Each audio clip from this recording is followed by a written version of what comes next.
ನಮಸ್ಕಾರ ಕರ್ನಾಟಕ.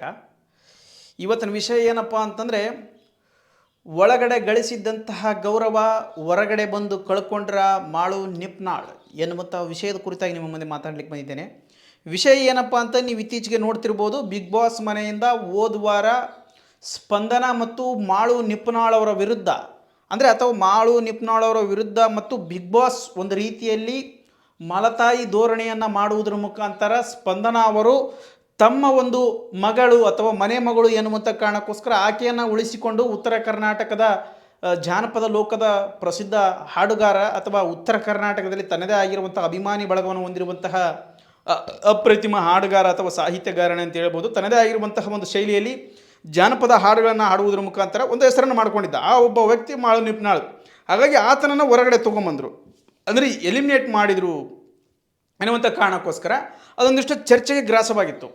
ಆದರೆ ಅದಾದ ನಂತರ ಬರುಬರ್ತಾ ಹೊರಗಡೆ ಬಂದಂತಹ ಮಾಳು ನಿಪ್ನಾಳ್ ಅವರು ಈ ಟಿ ವಿ ಮಾಧ್ಯಮಗಳಲ್ಲಾಗಿರ್ಬೋದು ಅಥವಾ ಯೂಟ್ಯೂಬ್ಗಳಲ್ಲಾಗಿರ್ಬೋದು ಇಂಟರ್ವ್ಯೂವನ್ನು ಕೊಡುವುದ್ರ ಮುಖಾಂತರ, ಅಂದರೆ ತಮ್ಮ ಜೀವನದ ಬಿಗ್ ಬಾಸ್ ಮನೆಯಲ್ಲಿ ನಡೆದಿರುವಂತಹ ಘಟನೆಗಳ ಬಗ್ಗೆ ಅಥವಾ ಬಿಗ್ ಬಾಸ್ನ ಒಂದು ಮೆಲುಕು ಹಾಕುವಂತಹ ಪ್ರಯತ್ನ ಅಥವಾ ಆ ಬಿಗ್ ಬಾಸ್ನಲ್ಲಿ ನಡೆದಿರುವಂತಹ ಘಟನೆಗಳ ಬಗ್ಗೆ ಅಥವಾ ಬಿಗ್ ಬಾಸ್ ಒಂದು ಸ್ಪರ್ಧೆಯ ಕುರಿತಾಗಿ ಮಾತುಗಳನ್ನು ಆಡುವಂತಹ ಬರದಲ್ಲಿ ಅವರು ಆಡಿರುವಂತಹ ತನ್ನ ವೈಯಕ್ತಿಕ ವಿಚಾರಗಳ ಬಗ್ಗೆ ಅಥವಾ ತನ್ನ ಮೇಲೆ ಆ ಬಿಗ್ ಬಾಸ್ಗಿರುವಂತಹ ಅಭಿಮಾನ ಅಥವಾ ಬಿಗ್ ಬಾಸ್ನ ಮೇಲೆ ತನಗಿರುವಂತಹ ಪ್ರೀತಿ, ಬಿಗ್ ಬಾಸ್ನ ಮೇಲೆ ತನ್ನ ಮೇಲಿರುವಂತಹ ಅಭಿಪ್ರಾಯಗಳನ್ನು ಸಂಪೂರ್ಣವಾಗಿ ಯಾವುದೇ ಸಂಕೋಚವಿಲ್ಲದೆ, ಯಾವುದೇ ಬಿಲ್ಡಪ್ ಇಲ್ಲದೆ, ಯಾವುದೇ ಫಿಲ್ಟರ್ ಇಲ್ಲದೆ, ಯಾವುದನ್ನೂ ಲೆಕ್ಕಿಸದೆ, ಯಾರನ್ನೂ ಲೆಕ್ಕಿಸದೆ ಏಕಾಏಕಿಯಾಗಿ ತನ್ನೊಳಗಿರುವಂತಹ ನೇರ ಅಭಿಪ್ರಾಯವನ್ನು ಅಥವಾ ಸತ್ಯ ಅಭಿಪ್ರಾಯವನ್ನು ಹೊರಗಡೆ ಹಾಕಿದರು. ಅದು ಇವತ್ತು ಕೆಲವೊಂದಷ್ಟು ಟ್ರೋಲ್ ಪೇಜ್ಗಳಲ್ಲಿ ಅಥವಾ ಒಂದಷ್ಟು ಮಾಧ್ಯಮಗಳಲ್ಲಿ ಅದು ಹರಿದಾಡುತ್ತಿರುವಂಥದ್ದು ಎಷ್ಟು ಸರಿ ಸಮಂಜಸ ಎನ್ನುವಂಥದ್ದು ನನ್ನ ಪ್ರಶ್ನೆ. ಯಾಕಪ್ಪ ಅಂತಂದರೆ, ಈಗ ಯಾವುದೇ ಒಬ್ಬ ವ್ಯಕ್ತಿ ಆಗಲಿ, ಈಗ ಅದೇ ನಾವು ಬಿಗ್ ಬಾಸ್ ಕಂಟೆಸ್ಟೆಂಟ್ ಆಗಿತ್ತಪ್ಪ ಅಂದರೆ ಈಗ ಮಾಳು ನಿಪ್ನಾಳ್ ಅವರ ಸ್ಥಾನದಲ್ಲಿ ನಾವು ಇದ್ದಿದ್ರು ಕೂಡ ಅದೇ ರೀತಿಯಾಗಿ ಬರ್ತದೆ. ಯಾಕಪ್ಪ ಅಂದರೆ ಒಬ್ಬ ವ್ಯಕ್ತಿದ ಐಪ್ ಹೋದಾಗ ಆ ಐಪ್ ಯಾಕೆ ಹೋಗ್ತಾ ಇದೆ, ನಾವೇನು ತಪ್ಪು ಮಾಡ್ತಾ ಇದ್ದೀವಿ ಏನೋ ಒಂದು ತಿಳ್ಕೊಳ್ಳೋದ್ರು ಕೂಡ ನಮ್ದು ಅಷ್ಟೇ ಮುಖ್ಯ. ಬಟ್ ಇಲ್ಲಿ ವಿಚಾರ ತಿಳ್ಕೊಳ್ರಿ, ಈಗ ನೀವೇನಾದರೂ ಬಿಗ್ ಬಾಸ್ ಕಂಟೆಸ್ಟೆಂಟ್ ಆಗಿದ್ದರೆ ಏನಾಗ್ತಿತ್ತು? ಹೌದು, ಆ ರೀತಿ ಅದು ಒಳಗಡೆ ನೋಡೋರಿಗೆ ನಮಗೆಲ್ಲರೂ ಖುಷಿ ಆಗ್ತಿದೆ. ಗಿಲ್ಲಿ ಅವರ ಆಟ ಅದ್ಭುತವಾಗಿದೆ, ಕಾಮಿಡಿ ಮಸ್ತಾಗಿದೆ, ಸೂಪರ್ ಆಗಿದೆ, ಹಂಗಾಗಿದೆ ಹಿಂಗಾಗಿದೆ ಅಂತೇಳಿ ನಾನು ಕೂಡ ಒಪ್ಕೋತೇನೆ. ನಾನು ಕೂಡ ಗಿಲ್ಲಿ ಅಭಿಮಾನಿನೇ. ಬಟ್ ವಿಚಾರ ಏನಪ್ಪ ಅಂದರೆ, ಅದು ನಾವು ಅವರ ವಿರುದ್ಧವಾಗಿ ನಿಂತಾಗ ಬೇರೊಬ್ಬರಿಗೆ ನಾವು ಕಾಮಿಡಿಯನ್ನಾಗಿ ಕಾಣಿಸ್ತೀವಿ ಅಥವಾ ಬೇರೊಬ್ಬರಿಗೆ ಗಿಲ್ಲಿ ಹೀರೋವಾಗಿ ಕಾಣಿಸ್ತಾನೆ. ಅದಕ್ಕೆ ತೊಂದರೆ ಇಲ್ಲ. ನಾನು ಅವರ ಅಭಿಪ್ರಾಯಗಳ ಬಗ್ಗೆ ನಾನು ಹೇಳ್ತಾ ಇಲ್ಲ ಅಥವಾ ಗಿಲ್ಲಿ ಅಭಿಮಾನಿಗಳ ವಿರುದ್ಧವಾಗಿ ನಾನು ಮಾತಾಡ್ತಾ ಇಲ್ಲ. ಒಂದು ವಿಚಾರವನ್ನು ತಿಳ್ಕೊಳ್ರಿ, ಯಾವುದೇ ಒಬ್ಬ ಸ್ಪರ್ಧಿಯಾದರೂ ಕೂಡ ತನ್ನನ್ನು ತಾನು ಗೆಲ್ತಾನೆ ಏನಂತ ಅಂದ್ಕೊಂಡೇ ಒಳಗೆ ಹೋಗ್ಬೇಕಲ್ಲ.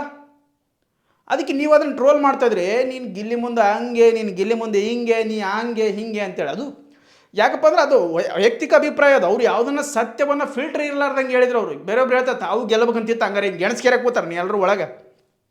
ಯಾರು ಏನು ಗೆಣಸ್ ಕೀಳಕ್ಕೆ ಹೋಗಂಗಿಲ್ಲ ಅಥವಾ ಸುಮ್ಮನೆ ತಿಂದು ಇದ್ದಿದ್ದು ಕೂಳು ತಿಂದು ಬರೋಕ್ಕೆ ಒಳಗೆ ಹೋಗಿಲ್ಲ. ಅವರವ್ರ ವಿಚಾರಗಳನ್ನು ಅವ್ರವ್ರ ಬಲದಿಂದ ಅವ್ರು ಗೆಲ್ಲಬೇಕಂತಲೇ ಆಸೆಯಿಂದ ಒಳಗೆ ಹೋಗಿರ್ತಾರೆ. 50 ಲಕ್ಷ ರೂಪಾಯಿ ಗೆಲ್ಲಬೇಕು, ಈ ಕರ್ನಾಟಕದೊಳಗೆ ಮತ್ತೊಂದು ಸ್ವಲ್ಪ ಹೆಸರು ಮಾಡ್ಬೇಕು ಅಂತೇಳಿ ಎಲ್ಲರೂ ಹೋಗಿರ್ತಾರೆ. ಅದನ್ನು ನೀವು ದೊಡ್ಡದು ಯಾಕೆ ಮಾಡ್ಕೋತೀರಿ? ಅದನ್ನು ಪ್ರಶ್ನೆ ಮಾಡಿದ್ದು ಈ ಮಾಧ್ಯಮಗಳು ಹೆಡ್ಲೈನ್ ಹಾಕಿದ್ದದು ಹೊಸದು ಏನೈತೆ ಅದರೊಳಗೆ. ಅಲ್ಲಿ ಕೂಡ ಗಿಲ್ಲಿ ಫ್ಯಾನ್ಸ್ ಅಂತೇಳಿ ಮಾಳು ನಿಪ್ನಾಳ್ ಅವರು ಹೋದಂಥ ಎಲ್ಲ ಸಂದರ್ಭದಲ್ಲೂ ಕೂಡ ಅಥವಾ ಹಾಡುಗಾರುವಂಥ ಸಂದರ್ಭದಲ್ಲಿ ಎಲ್ಲೆಲ್ಲೂ ಕೂಡ ಗಿಲ್ಲಿ ಅಂತೇಳಿ ಒಂದು ಸ್ವಲ್ಪ ಪೋಟ್ರೆ ಮಾಡ್ತಿದ್ರೆ ಅದು ತೊಂದರೆ ಇಲ್ಲ. ಯಾಕಂದ್ರೆ ಅವರ ಅಭಿಮಾನ, ಅದು ಅವರವರ ಅಭಿಮಾನ. ಅದು ಈಗ ನಾನು ಗಿಲ್ಲಿ ಬಗ್ಗೆ ಮಾತಾಡ್ತೀನಿ, ಅದು ನನ್ನ ಅಭಿಮಾನ, ಅದು ನನ್ನ ಅಭಿಪ್ರಾಯ. ಅದು ವೈಯಕ್ತಿಕ ಅಭಿಪ್ರಾಯಗಳಿಗೆ ಸ್ವಾತಂತ್ರ್ಯವಿದೆ, ವೈಯಕ್ತಿಕ ಅಭಿಪ್ರಾಯಗಳಿಗೆ ಮನ್ನಣೆ ಇದೆ. ಬಟ್ ಅದು ನಿನ್ನ ಅಭಿಪ್ರಾಯ ಎಲ್ಲರ ಸಾಮಾಜಿಕ ಆಗಬೇಕಲ್ಲ, ಆಗಂಗಿಲ್ಲ. ಸೊ ಅದಕ್ಕೋಸ್ಕರ ಮಾಳು ನಿಪ್ನಾಳ್ ಅವರನ್ನು ನೀವು ಖಂಡಿಸುವಂಥದ್ದು ಅಥವಾ ಅದು ಖಂಡಿಸುವಂತಹ ಬರದಲ್ಲಿ ಅವರನ್ನು ಒಂದಿಷ್ಟು ಟೀಕೆ ಮಾಡುವಂಥದ್ದು ಸರಿ ಅಲ್ಲ ಅನ್ನುವಂಥದ್ದಷ್ಟೇ. ಮತ್ತು ನಾ ಹೇಳಿನಂದು ಮಾತ್ರಕ್ಕೆ ನಾ ಹೇಳಿದ್ದೆ ಸರಿ ಅಂತಲ್ಲ. ನಿಮ್ಮ ಪ್ರಕಾರ ಅದು ಸರಿ, ನನ್ನ ಪ್ರಕಾರ ಇದು ಸರಿ ಅಂತ ನಾ ಹೇಳಿದ್ದು. ಗಿಲ್ಲಿನ ಗೆಲ್ಲಿಸ್ತಾರೆ ನೀವಲ್ಲ. ನೀವು ಏನು ಗೆಲ್ಲಿಸಲಿಲ್ಲ ಅಂದರೂ ಕೂಡ ಬೇರೆಯವ್ರು ಗೆಲ್ಲಿಸೋರು ಇದ್ದಾರೆ ಅಂತ ಹೇಳ್ತಾ ಈ ವಿಡಿಯೋವನ್ನು ಈ ಮುಖಾಂತರ ಹೇಳ್ತಾ ಇದ್ದೀನಿ. ಏನಪ್ಪ ಅಂದರೆ, ಅವ್ರಿಗೆ ಬಂದಿರುವಂತಹ ಕೆಲವೊಂದು ಈ ಟಿ ವಿ ಮಾಧ್ಯಮಗಳು ಹಾಕಿರುವಂಥ ಹೆಡ್ಲೈನ್ಗಳ ಮುಖಾಂತರ ನಿಮಗೆ ತಿಳಿಸ್ಲಿಕ್ಕೆ ಬರ್ತಾನೆ. ಏನಪ್ಪ ಅಂತಂದರೆ, ನೀವು ನೋಡಿರ್ಬೋದು, ಅವರು ಒಂದು ಹೆಡ್ಲೈನ್ಸ್ ಹಾಕ್ತಾರೆ ಇವರು ಮಾಧ್ಯಮದವರು, ಇನ್ನು ಸ್ವಲ್ಪ ಜಗಳ ಹತ್ತಲಿ ಗಿಲ್ಲಿ ಫ್ಯಾನ್ಸ್ಗೆ ಮತ್ತು ಮಾಳನ ಫ್ಯಾನ್ಸಿಗೆ ಅಂತೇಳಿ ಆ ರೀತಿಯಾಗಿ ಹಾಕಿರುವಂಥದ್ದು ಕೆಲವೊಂದು ಈಗ ನಿಮ್ಮ ಸ್ಕ್ರೀನ್ ಮೇಲೆ ಬರ್ತಾ ಇದೆ. ಮೊದಲ ಫೋಟೋ ಏನಪ್ಪ ಅಂತಂದರೆ, ನನ್ನ ಯಾಕೆ ಹೊರಗೆ ಹಾಕಿದ್ರು ಮಾಳು ಬೇಸರ, ನಾನು ಯಾಕೆ ಹೊರಗೆ ಹಾಕಿದ್ರು ನೋಡಿ, ಬರೆಯೋಕ್ಕೆ ಕೂಡ ಬಂದಿಲ್ಲ ಅವರಿಗೆ. ನನ್ನನ್ನು ಯಾಕೆ ಹೊರ ಹಾಕಿದ್ರು ಮಾಳು ಬೇಸರ ಅಂತ ಬರೀಬೇಕು, ಅಥವಾ ನಾನು ಯಾಕೆ ಹೊರ ಹಾಕಿದ್ರು ಅಂದರೆ ಕರೆಕ್ಟ್ ಇದೆ. ನಾನು ಯಾಕೆ ಹೊರಗೆ ಹಾಕಿದ್ರು, ನಾನು ಯಾಕೆ ಹೊರಗೆ ಹಾಕಿಲ್ಲ, ನನ್ನ ಯಾಕೆ ಹೊರಗೆ ಹಾಕಿದ್ರು ಅಂತ ಬರೀಬೇಕಾಗಿತ್ತು. ತಪ್ಪು ಬರ್ದವು ಕೋಡಿಗಳು, ಹಸಿಗೇಡಿಗಳು. ನೋಡಿರಿ, ಮಾಳು ಬೇಸರ ಇದು ಒಂದು ಆಯಿತಾ. ಇದು ನಿಜವಾಗ್ಲಿದೆ. ಯಾರೇ ಆಗಲಿ, ಯಾವುದೇ ಒಬ್ಬ ಸ್ಪರ್ಧೆ ಆಗಲಿ ಹೊರಗಡೆ ಬಂದ, ನಾನು ಯಾಕೆ ಹೊರಗೆ ಬಂದೆ, ನಾನಲ್ಲಿ ಏನು ತಪ್ಪಿತ್ತು, ನನ್ನ ವ್ಯಕ್ತಿತ್ವ ಸರಿ ಇತ್ತಲ್ಲ, ಯಾಕೆ ನನ್ನ ಹೊರಗಡೆ ಹಾಕಿದ್ರು, ನಾನೇನಂದ್ರೆ ಬೇರೆಯವ್ರಿಗೆ ಏನು ನಿಂದನೆಗಳು ಮಾಡಿದ್ನ ಅಥವಾ ಇನ್ನೊಂದು ರೀತಿಯಲ್ಲಿ ಅವ್ರಿಗೆ ಏನಾದರೂ ಅವೆಚ್ಚವಾಗಿ ಮಾತಾಡಿದ್ನ ಅಥವಾ ಅಸಹ್ಯ ಬರುವಂತಹ ಏನಾದರೂ ಪ್ರತಿಕ್ರಿಯೆಗಳನ್ನು ಕೊಟ್ಟನ ಅಥವಾ ಕ್ರಿಯೆಯನ್ನು ಮಾಡಿದ್ನ ಏನೋ ಅಂತ ಪ್ರಶ್ನೆ ಸಹಜವಾಗಿ ಬರುತ್ತದೆ. ಎರಡನೇದಾಗಿ, ಹೊರಗೆ ಇದ್ದಂಗೆ ನಾನು ಬಿಗ್ ಬಾಸ್ ಮನೆ ಒಳಗಡೆ ಇರಲಿಲ್ಲ, ಅದು ಅವ್ರಿಗೆ ಬಿಟ್ಟಿದ್ದದು. ಅವ್ರು ಹೆಂಗಿದ್ರು, ಹೊರಗೆ ಹೆಂಗದಿರೋ, ಒಳಗೆ ಹೆಂಗಿದ್ರು, ಅದು ನೀವು ಹಂಗೆ ಇರಬೇಕಾಗಿತ್ತು. ನಿಮ್ಮನ್ನ ಯಾರು ಬೇಡ ಅಂದಿಲ್ಲ ಮಾಳು ನಿಪ್ನಾಳ್ ಅವರೇ, ಬಟ್ ನೀವು ಹಂಗೆ ಆಗಿರ್ಬೇಕಿತ್ತು. ಅದು ನಿಮ್ಮ ಪರನೇ ಮಾತಾಡ್ತಿದ್ದೀನಿ ನಾನು. ಹೊರಗೆ ಇದ್ದಂಗೆ ನಾನು ಬಿಗ್ ಬಾಸ್ ಮನೆ ಒಳಗೆ ಇರಲಿಲ್ಲ. ಸರಿ, ಅದು ನಿಮ್ಮ ಅಭಿಪ್ರಾಯ, ಅದಕ್ಕೇನು ತೊಂದರೆ ಇಲ್ಲ. ಒಬ್ಬರನ್ನ ಕೆಳಗೆ ಹಾಕಿ ಮಾತಾಡೋದು, ಕೀಳಾಗಿ ತೋರಿಸೋದು ಕಾಮಿಡಿ ಅಲ್ಲ, ಅದು ಅವ್ರ ವೈಯಕ್ತಿಕ ವಿಚಾರ. ಈಗ ಅದನ್ನೇ ಅದರಿಂದನೇ ಜನ ಮೇಲೆ ಬರ್ತದೆ ನೋಡಿ. ಇದು ಹೆಂಗೆ, ಇದು ನಿಜ. ಇವರು ಮಾಳು ನಿಪ್ನಾಳ್ ಅವರು ಹೇಳಿರುವಂತಹ ಈ ಹೇಳಿಕೆ ಸರಿಯಾಗಿದೆ. ಏನಪ್ಪ ಅಂತಾರೆ, ಒಬ್ಬರನ್ನ ಕೆಳಗಾಕಿ ಮಾತಾಡೋದು, ಕೀಳಾಗಿ ತೋರಿಸೋದು ಕಾಮಿಡಿ ಅಲ್ಲ, ನಿಜ, ಅದನ್ನು ಒಪ್ಕೋತೀವಿ. ಈಗ ಯಾರಾಗಲಿ ನಮ್ಮ ವಿರುದ್ಧ, ಈಗ ಇಲ್ಲೇ ನೀವು ವಿಚಾರ ಮಾಡಿರಿ, ಈಗ ನೀವು ಗಿಲ್ಲಿಗೆ ಸಪೋರ್ಟ್ ಮಾಡುವಂಥ ಅಭ್ಯರ್ಥಿಗಳು, ನಿಮಗೆ ಈ ಪ್ರಶ್ನೆ, ಈಗ ನಿಮ್ಮನ್ನು ಕೆಳಗಾಕಿ ಯಾರು ಮಾತಾಡಿದ್ರೆ ಸುಮ್ಮನೆ ಇರ್ತಾರೆ ನೀವು? ಸುಮ್ಮನೆ ಇರಲ್ಲ. ಅದು ವೈಯಕ್ತಿಕ, ಈಗ ಅದು ನೋಡೋದ್ರಿಂದ ಚಂದ ಕಾಣುತ್ತೆ. ಅದು ಬೇರೆಯವ್ರಿಗೆ ಮಾಡ್ತಾನಲ್ಲ ಕೀಳಾಗಿ, ಅಥವಾ ಬೇರೆಯವ್ರಿಗೆ ನೋಡ್ತಾನೆ, ಹಂಗಾಗಿ ನಿಮ್ಗೆ ಏನು ಅನ್ಸ್ಬಿಡುತ್ತೆ, ಭಾರಿ ಮಸ್ತ್ ಬಾ ಗಿಲ್ಲಿ, ಬೆಂಕಿ ಬಾ ಗಿಲ್ಲಿ ಅಂತ ನೀವು ಅಂತೀರಿ. ಅದು ಹಂಗಲ್ಲ, ಅಲ್ಲಿ ಇರೋರಿಗೆ ಮಾತ್ರ ಗೊತ್ತಿರ್ತದೆ ಎಷ್ಟು ಇರಿಟೇಷನ್ ಆಗುತ್ತೆ ಅಂತಕ್ಕಂಥ ವಿಚಾರವನ್ನು ಇವರು ಹೇಳ್ತಾ ಇದ್ದಾರೆ ಅಷ್ಟೇ. ಅದು ಅವ್ರ ವೈಯಕ್ತಿಕ ವಿಚಾರ, ಅದ್ರ ಬಗ್ಗೆ ನಂದು ಕೂಡ ಏನು ತಕರಾರುಗಳಿಲ್ಲ. ಅವ್ರವ್ರ ಅಭಿಪ್ರಾಯ ಇದೆ. ಯಾಕಪ್ಪ ಅವ್ರಿಗೂ ಅಭಿಪ್ರಾಯ ವ್ಯಕ್ತಪಡಿಸೋಕ್ಕೆ ಸ್ವಾತಂತ್ರ್ಯ ಐತಿ, ನಮಗೂ ಅಭಿಪ್ರಾಯ ವ್ಯಕ್ತಪಡಿಸೋಕ್ಕೆ ಸ್ವಾತಂತ್ರ್ಯ ಐತಿ. ನೀವು ಹೆಂಗೆ ಕಮೆಂಟ್ ಮಾಡಿ, ನೀವು ಹೆಂಗೆ ಸಪೋರ್ಟ್ ಮಾಡ್ತಾರೆ ಗಿಲ್ಲಿಗೆ, ಅದು ನಿಮ್ಮ ಅಭಿಪ್ರಾಯ ಐತಿ, ನಿಮಗೂ ಸ್ವಾತಂತ್ರ್ಯ ಐತಿ ಅಂತಕ್ಕಂಥದ್ದು ಅಷ್ಟೇ ನನ್ನ ಪ್ರಶ್ನೆ. ಇನ್ನೊಂದು ನೋಡ್ರಿ, ಗಿಲ್ಲಿದು ಆಟ ಏನೂ ಇಲ್ಲ, ಬರೀ ಮಾತು ಅಷ್ಟೇ. ಇದು ಈ ಪ್ರಶ್ನೆ ನೀವು ಅವರಿಗೆ ಕೇಳಬೇಕು. ಏನಪ್ಪ ಅಂತಂದರೆ, ಗಿಲ್ಲಿದು ಆಟನೂ ಐತೆ, ಮಾತೂ ಐತೆ, ಆಮೇಲೆ ವರ್ಚಸ್ಸೂ ಐತೆ, ಕಾಮಿಡಿನೂ ಐತೆ, ಜಗಳನೂ ಐತೆ, ಕಂಟೆಂಟೂ ಐತೆ. ಒಂದು ತಿಳ್ಕೋಬೇಕು, ಯಾವುದೇ ಸ್ಪರ್ಧೆ ಆಗಲಿ, ಬಿಗ್ ಬಾಸ್ಗೆ ಹೋಗುವಂಥ ಸ್ಪರ್ಧೆ ಮೊದಲು ತಲೆಯಲ್ಲಿ ಇಟ್ಕೊಂಡ್ಬಿಡ್ರಿ. ನೀವು ಕಂಟೆಂಟ್ ಕೊಡ್ಬೇಕು. ಕಂಟೆಂಟ್ ಅಪ್ಪ ಅಂದರೆ ಏನಾರ ಒಂದು ಕಿರಿಕ್ ಮಾಡ್ತಿರ್ಬೇಕು ನೀವು, ಏನಾರ ಒಂದು ಜಗಳರ ಮಾಡ್ಬೇಕಿಲ್ಲ, ಕಾಮಿಡಿಯಾರ ಮಾಡ್ಬೇಕಿಲ್ಲ, ಸಾಂಗಾರ ಆಡ್ಬೇಕು, ಏನು ಸುಡ್ಗಾಡ್ ದುನಿಯಾ ಮಾಡಿ, ಒಟ್ಟು ಅವ್ರಿಗೆ ಕಂಟೆಂಟ್ ಬೇಕು, ಹೊಸದು ಬೇಕು. ಇಲ್ಲ ರಾತ್ರಿ ಬಿಗ್ ಬಾಸ್ ಮನೆ ಕಳ್ತನ ಮಾಡೋ, ಇಲ್ಲ ಗ್ಲಾಸ್ ಗೀಸ್ ಹೊಡಿ, ಇಲ್ಲಪ್ಪ ಇನ್ನೊಬ್ಬರ ವಿರುದ್ಧ ಬರೀ ಜಗಳಕ್ಕೆ ನಿಂದ್ರೆ. ಈಗ ಅದನ್ನು ಧ್ರುವಂತ ಅವ್ರ ವ್ಯಕ್ತಿತ್ವ ಇನ್ನೂ ಇವತ್ತಿನವರೆಗೆ ಯಾರಿಗೆ ಏನಂತಲೇ ಗೊತ್ತಾಗಿಲ್ಲ. ಬಟ್ ಆ ರೀತಿಯಾಗಿ ಕಂಟೆಂಟ್ ಬೇಕು ಬಿಗ್ ಬಾಸ್ ಅವರಿಗೆ. ಗಿಲ್ಲಿದು ಆಟ ಏನಿಲ್ಲ, ಬರೀ ಮಾತಷ್ಟೇ. ಮಾತಿರೋದ್ರಿಂದಲೇ ಬಿಗ್ ಬಾಸ್ ಇಟ್ಕೊಂಡಿರೋದು. ಸೊ ಹಾಗಾಗಿ ಇದನ್ನ ಬಗ್ಗೆ ನಾನು ಉತ್ತರ ಕೊಟ್ಟೆ. ನನಗೆ ಫ್ಯಾನ್ಸ್ ಜಾಸ್ತಿ, ವೋಟ್ ಜಾಸ್ತಿ. ಬಿಗ್ ಬಾಸ್ನಿಂದ ಔಟ್ ಆಗಿರೋದನ್ನು ತಗೊಳಕ್ಕಾಗ್ತಿಲ್ಲ. ಹೌದು, ಅದು ಯಾರಿಗಾಗಲೂ ಕೂಡ ಸಹಜನೇ. ಯಾಕಪ್ಪ ಅಂದರೆ, ಒಬ್ಬ ವ್ಯಕ್ತಿ ಹೊರಗಡೆ ಆಲ್ರೆಡಿ ಫೇಮಸ್ ಇರುವಂಥ ವ್ಯಕ್ತಿ ಒಳಗಡೆ ಹೋಗಿದ್ದಾನಂದರೆ ಅದು ಆಲ್ಮೋಸ್ಟ್ ಆಲ್ ಎಲ್ರಿಗೂ ಕೂಡ ಅರಗಿಸ್ಕೊಳ್ಳೋಕ್ಕಾಗಲ್ಲ. ಇದು ಸತ್ಯ ಇದೆ. ಇದ್ರ ಬಗ್ಗೆ ಯಾರು ಕೂಡ ಟ್ರೋಲ್ ಮಾಡಬಾರ್ದು. ಇದು ಯಾಕಪ್ಪ ಅಂದ್ರೆ ಒಳ್ಳೇದಲ್ಲದು. ಯಾಕಪ್ಪ ಅಂದರೆ ಅವ್ರಿಗೆ ಆಲ್ರೆಡಿ ಫ್ಯಾನ್ಸ್ ಇದ್ದಾರೆ. ಮಾಳು ನಿಪ್ನಾಳ್ ಅವರಿಗೆ ಮೊದಲೇ ಜಾನಪದ ಲೋಕದಲ್ಲಾಗಿರ್ಬೋದು ಅಥವಾ ಉತ್ತರ ಕರ್ನಾಟಕದಲ್ಲಾಗಿರ್ಬೋದು ಒಂದಷ್ಟು ಫ್ಯಾನ್ಸ್ ಇದ್ದರು ಎನ್ನುವಂಥ ಮಾಹಿತಿ. ಸೊ ಹಾಗಾಗಿ ಇದನ್ನು ತಗೊಳ್ಳುವಂಥದ್ದು, ಇದು ತಗೊಳಕ್ಕಾಗಲ್ಲ. ಇದು ಅವ್ರಿಗೂ ಆಗಿರ್ಬೋದು, ನನಗೂ ಆಗಿರ್ಬೋದು. ನನಗೂ ಕೂಡ ತಗೊಳಕ್ಕಾಗಿಲ್ಲ. ಸೊ ಇದಾದ ನಂತರ ಗಿಲ್ಲಿ ಗೆಲ್ತಾನೆ ಅನ್ನೋದಕ್ಕಿಂತ ನಾನು ಇದ್ದಿದ್ರೆ ನಾನೇ ಗೆಲ್ತಿದ್ದೆ. ಇದು ಎಲ್ರಿಗೂ ಸಹಜವಾಗಿ ಬರುವಂಥ ಪ್ರಶ್ನೆ ಇದು.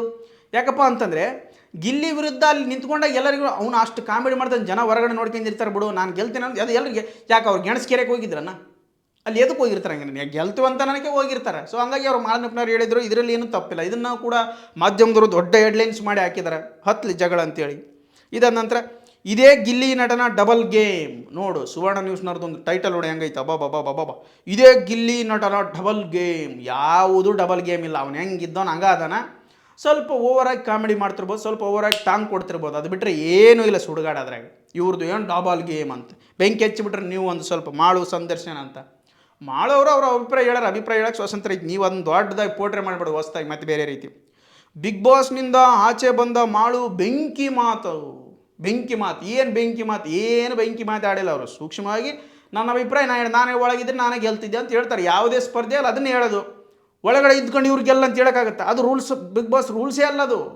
ನೀನು ಯಾಕೆ ಬಂದಿ ಅಂತ ಕೇಳ್ತಾರೆ. ಮತ್ತೆ ಇವ್ರು ಗೆಲ್ಲಬಾರ್ದಂದ್ರೆ ಗೆಲ್ಲಬಾರ್ದು, ಇನ್ನು ಸ್ವಾರ್ಥ ಐತೆ ಅಂತ ಎಲ್ಲ ಹುಚ್ಚು ಮಾತಾಡ್ತೀರಿ. ನನ್ನಷ್ಟು ಮಾತಾಡೋರು ಆ ಮನೆಯಲ್ಲಿ ಯಾರೂ ಇಲ್ಲ. ಇದನ್ನು ನಾನು ಒಂದು ಸ್ವಲ್ಪ ಒಪ್ಕೊಳ್ಳಲ್ಲ. ಯಾಕಪ್ಪ ಅಂದರೆ ನೀವು ಮಾತನ್ನು ಭಾಳ ಕಡಿಮೆ ಆಡಿದ್ರಿ ಮಾಳು ನಿಪ್ನಾಳ್ ಅವರೇ. ನನ್ನಷ್ಟು ಮಾತಾಡೋರು ಆ ಮನೆಯಲ್ಲಿ ಯಾರೂ ಇರಲಿಲ್ಲ. ಇದು ಮಾತಾಡಿರ್ಬೋದು, ನೀವು ಮಾತಾಡಿದ್ದನ್ನು ನಮಗೆ ಗೊತ್ತಿರುವಂಥ ಕಾರಣಕ್ಕೋಸ್ಕರ ಹೇಳ್ತಾ ಇದ್ದೀವಿ. ನೀವು ಮಾತಾಡಿರ್ಬೋದು, ಬಟ್ ಅದನ್ನು ಶೋ ಅಲ್ಲೇ ಹಾಕಿಲ್ಲ ಅಥವಾ ಎಪಿಸೋಡಲ್ಲಿ ಹಾಕಿಲ್ಲ ಕಲರ್ಸ್ ಕನ್ನಡದವರು. ಸೊ ಅದು ನಿಮಗೆ ಮಾಡಿರುವಂಥ ಮೋಸ ಆಗಿರ್ಬೋದು ಅಥವಾ ನಿಮ್ಮನ್ನು ಟಾರ್ಗೆಟ್ ಮಾಡಿರುವಂಥದ್ದಾಗಿರ್ಬೋದು, ಅದು ನಮ್ಗೆ ಗೊತ್ತಿಲ್ಲ. ಬಟ್ ನೀವು ಮಾತಾಡಿದಂಥ ನಮಗೆ ಕಾಣಿಸಿಲ್ಲ ಅನ್ನೋವಂಥದ್ದು ಅಷ್ಟೇ ನನ್ನ ಅಭಿಪ್ರಾಯ. ಅದನ್ನು ಹೊರತುಪಡಿಸಿ ಬೇರೆ ಅಭಿಪ್ರಾಯ ಅಲ್ಲ.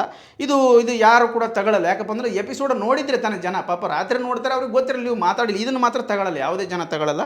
ಸೊ ಇದಾದ ನಂತರ, ಟ್ರೋಫಿ ನಾನು ಗೆಲ್ಲಬೇಕಿತ್ತು, ಬಿಗ್ ಬಾಸ್ನ್ಯಾಗ ನಾನೇ ಟಾರ್ಗೆಟ್ ಇರ್ಬೋದೇನಪ್ಪ. ಮೋಸ್ಟ್ಲಿ ಉತ್ತರ ಕರ್ನಾಟಕದವ್ರನ್ನ ಬೆಳೆಸುವಂಥ ಕಾರಣಕ್ಕೋಸ್ಕರ ಅವ್ರು ಒಂದು ಚೂರು ಬೆಳೆದ್ಬಿಟ್ರೆ ಇನ್ನು ಇವ್ರಿಗೆ ಸ್ಟೇಜ್ಗಳಲ್ಲೇ ಈ ರೇಂಜಿಗೆ ಬೆಳೆಯೋಕೆ ಬಟ್ ಸ್ಟೇಜ್ ಸಿಕ್ಕರೆ ಯಾವ ರೇಂಜಿಗೆ ಬೆಳಿಬೋದು ಅನ್ನೋ ಕಾರಣಕ್ಕೋಸ್ಕರ ಟಾರ್ಗೆಟ್ ಮಾಡಿರ್ಬೋದು ಬಿಗ್ ಬಾಸ್. ಬಿಗ್ ಬಾಸ್ ಆಗಿರ್ಬೋದು, ಸಿನಿಮಾ ರಂಗ ಆಗಿರ್ಬೋದು, ಆಲ್ಮೋಸ್ಟ್ ಅಲ್ಲಿ ಉತ್ತರ ಕರ್ನಾಟಕ ಟಾರ್ಗೆಟ್ ಮಾಡ್ತಾ ಇದ್ದಾರೆ. ಯಾಕಪ್ಪ ಅಂದರೆ ನಮಗೆ ಯಾವುದೇ ಸ್ಟೇಜ್ ಇಲ್ಲ. ಇವತ್ತು ನೋಡ್ರಿ ಉತ್ತರ ಕರ್ನಾಟಕದಲ್ಲಿ ಹಲವಾರು ಪ್ರತಿಭೆಗಳು ಬೆಳೆದಿದೆ. ಅವ್ರಿಗೆ ಯಾರಿಗೂ ಸ್ಟೇಜ್ ಕೊಟ್ಟಿಲ್ಲ. ಸ್ವಂತ ಪ್ರತಿಕ್ರಿಯೆ ಅಥವಾ ಸ್ವಂತ ಬಲದಿಂದ ಬೆಳೆದಿರುವಂಥವ್ರು ಅವರೆಲ್ಲ. ಯಾವನೊಬ್ಬನು ಕೈ ಹಿಡಿದಿಲ್ಲ, ಯಾವನೊಬ್ಬನು ಕಾಲು ಮುಗಿದು ಇನ್ನೊಬ್ಬನಿಗೆ ಕೈ ಮುಗಿದಿಲ್ಲ. ನಮ್ಮ ಹತ್ರ ಪ್ರತಿಭೆ ಐತೆ, ನಾನು ಹೆಂಗೆ ಬೆಳಿತೀನಿ ಸೋಷಿಯಲ್ ಮೀಡಿಯಾದ ಮುಖಾಂತರ ಭಾಳ ಜನ ಬೆಳೆದಾರ. ಈಗ ಅವರೇ ಸಿನಿಮಾದವರೇ ಬಂದು ಈ ಕಾಮಿಡಿಯನ್ಸ್, ನಮ್ಮ ಉತ್ತರ ಕರ್ನಾಟಕದ ಕಾಮಿಡಿಯನ್ಸ್ ಹತ್ರ ಬಂದ್ಬಿಟ್ಟು ಅವರೇ ಪ್ರಮೋಷನ್ ಮಾಡಿಸ್ಕೊಂಡು ಹೋಗ್ತಾರೆ. ಅದು ಉತ್ತರ ಕರ್ನಾಟಕದ ಗತ್ತು, ಅದ್ರ ಮೇಲೆ ಬೇರೆ ಪ್ರಶ್ನೆ ಇಲ್ಲ.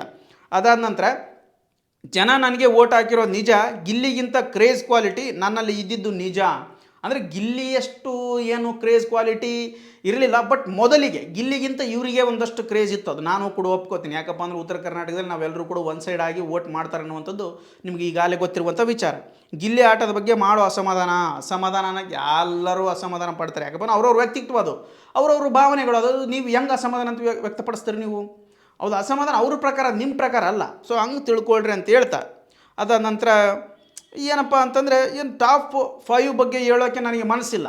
ಹೌದು, ಅವರು ಮನಸ್ಸಿಲ್ಲ, ಅವ್ರಿಗೆ ನೋವಾಗೈತೆ, ಒಳಗೆ ಬಂದಿರ್ತಾರೆ. ಸೊ ಹೊರಗೆ ಬಂದಿರೋ ಕಾರಣಕ್ಕೋಸ್ಕರ ಅವ್ರಿಗೆ ಮೋಸ ಆಗಿರ್ಬೋದು, ಹಂಗಾಗಿ ನಾನು ಮಾತಾಡಲ್ಲ ಅನ್ನುವಂಥ ಪ್ರಶ್ನೆ ಅವ್ರು ಮಾಡ್ತಾಯಿದ್ದಾರೆ. ಅದು ಏನಪ್ಪ, ನೀವು ಟಿ ವಿ ನೈನಲ್ಲಿ ನೀವು ಹಾಕೊಂಡ್ಬಿಡ್ತೀರ, ಅದಕ್ಕೊಂದು 62,000 ಲೈಕು, ಅದಕ್ಕೊಂದು ಏನೇನೋ ನಿಮ್ಗೆ ತಿಳಿದಿದ್ದು ನೀವು ಮಾಡ್ಕೊತ ಹೋಗ್ಬಿಡ್ತೀರಿ. ಸೊ ಹಂಗಾಗಿ ಇಲ್ಲಿ ಏನಪ್ಪ ಅಂತಂದರೆ ಗಿಲ್ಲಿನೇ ಬೇರೆ ನಾನೇ ಬೇರೆ, ಆದರೆ ನೋಡ್ರಿ ಇದೇ ಪ್ರಶ್ನೆ ಮಾಡೋರು ಆರ್ ಕನ್ನಡದವರು ಒಂದು ಟೈಟ್ಲಾಗಿ, ಗಿಲ್ಲಿನೇ ಬೇರೆ ನಾನೇ ಬೇರೆ, ಆದರೆ ಏನಾದರೆ.